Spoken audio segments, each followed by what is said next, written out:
नमस्कार सगळ्यांना. खूप दिवसांच्या गॅपनी आज मी हा व्हिडिओ बनवते ना माझ्या विचारांचा. काय करणार, त्याला कारणही तसंच होतं. माझ्या मुलीचं लग्न होतं. आपल्या घरचं जेव्हा लग्न असतं ना मंडळी, तेव्हा आपण खरंच खूप बिझी होतो. पण त्या बिझी होण्यात पण इतका आनंद असतो सांगते तुम्हाला. अर्थात तुम्हाला सगळ्यांना याची कल्पना आहेच. आपण दुसरीकडचं लग्न अटेंड करतो तेव्हा ते त्या दिवशी पुरतंच फंक्शन असतं. आपली सगळी तयारी त्या दिवसापुरतीच असते. त्या दिवशीने घालायचे कपडे, त्या दिवशीचं आपण काय केस कसे करणार, मेकअप कसा करणार. पण जेव्हा आपल्याच घरचं लग्न असतं, आपला मुलगा असो मुलगी असो, लग्न कुणाचं घरचं असलं की आपली वेगळ्याच तऱ्हेची तयारी सुरू होते. आधीची सगळी धार्मिक कार्य असतात, लग्नाच्या दिवशीचं, लग्नानंतरची काही धार्मिक कार्य असतात, या सगळ्याच्या वेगवेगळ्या तयाऱ्या असतात. वेगवेगळ्या तऱ्हेचं शॉपिंग असतं आपलं. कपडे हा तर इतका महत्त्वाचा भाग आहे त्या सगळ्या शॉपिंगमध्ये. प्रत्येक ऑकेजनचे आपले कपडे वेगळे, आपला लुक वेगळा पाहिजे, प्रत्येकाची अशी इच्छा असते. फक्त नवरा मुलगा किंवा मुलगी ह्यांचीच नाही ती इच्छा. आपण त्यांच्या आजूबाजूचे सख्खे जे आई वडील असतात, बहीण भावंड असतात, बहिणी, मामी, काकू, आत्या, मावशी, सगळी जी जवळची मंडळी असतात ना, त्या सगळ्यांची इच्छा असते की आपल्या घरच्या कार्यात आपण काहीतरी छान वेगळं करावं. आणि आपण तसेच आहोत, कारण आपली तिची फॅमिली असते ना, अशी सगळ्यांची मिळूनच होते. जसं आपण म्हणतो लग्न हे फक्त दोन माणसांचं नसतं, दोन कुटुंबांचं असतं. नवीन याही जोडले जातात. ते कुटुंबही आपलंच होतं, आपणही त्यांचे होतो. असं सगळं एकत्र सगळ्या दोन्ही कुटुंबांचं मिळून ते कार्य असतं. आणि त्याच्या आनंदाची लेव्हल मी एक्सप्लेनच नाही करू शकत. इतकी छान लेव्हल असते त्या आनंदाची. आणि तो आनंद मी स्वतः अनुभवलाय. किती म्हणजे आपण खुश असतो. आपल्या मुलांचं जेव्हा लग्न होतं, ती एक सेटल होणार आहेत ही भावना असते.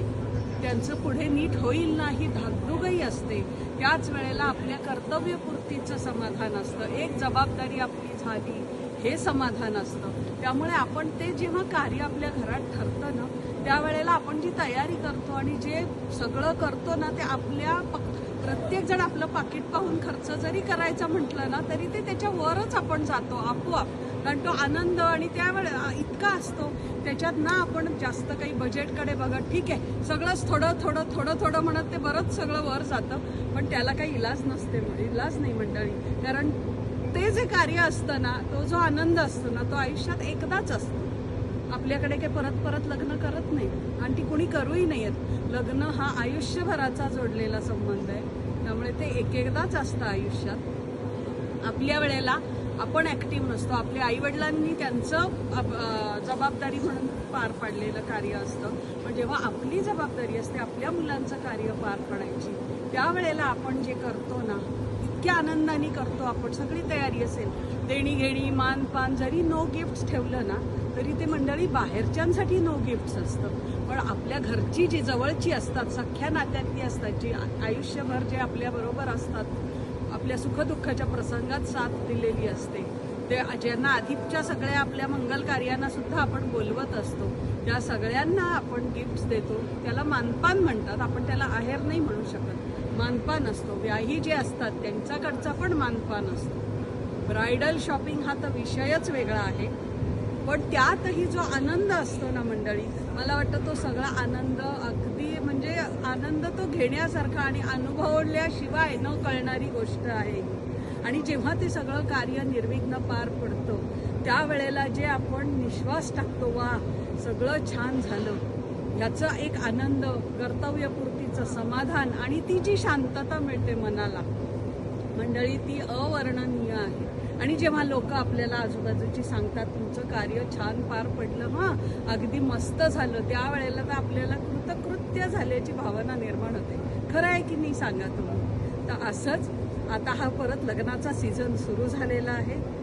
आमच्या घरचं कार्य पार पडलं. अशी अनेक कार्य आता या 2 महिन्यात, आता हा सीझन सुरूच आहे. त्यामुळे अनेकांकडे आता कार्य ज्या झालेत त्यांनाही शुभेच्छा. ज्यांची कार्य आता आहेत त्यांनाही सगळं कार्य नीट पार पडण्याची शुभेच्छा. आणि भगवंताच्या कृपेशिवाय तर शक्यच नाही. आपण कितीही म्हटलं आम्ही केलं, आपण वेळ असेल हातात प्लॅनिंग करून कार्य करू शकतो. पण ऐन वेळेला काही अडचण आली, येऊच नाहीये, पण येऊ नये ही आपण जी प्रार्थना करतो ती त्या भगवंताकडेच करतो. आणि आणि जेव्हा असं कुठचंही आपलं सगळे कार्य निर्विघ्न पार पडतात तेव्हा आपण ईश्वराचे आभार तर मानायलाच हवेत, त्याला विसरून चालणारच नाही. तर मंडळी, असंच तुमच्याही सगळ्यांचे घरी कार्य असतील ती सुखरूप पार पडू देत. नवीन नवदाम्पत्यालाही शुभेच्छा देते मी. नमस्कार.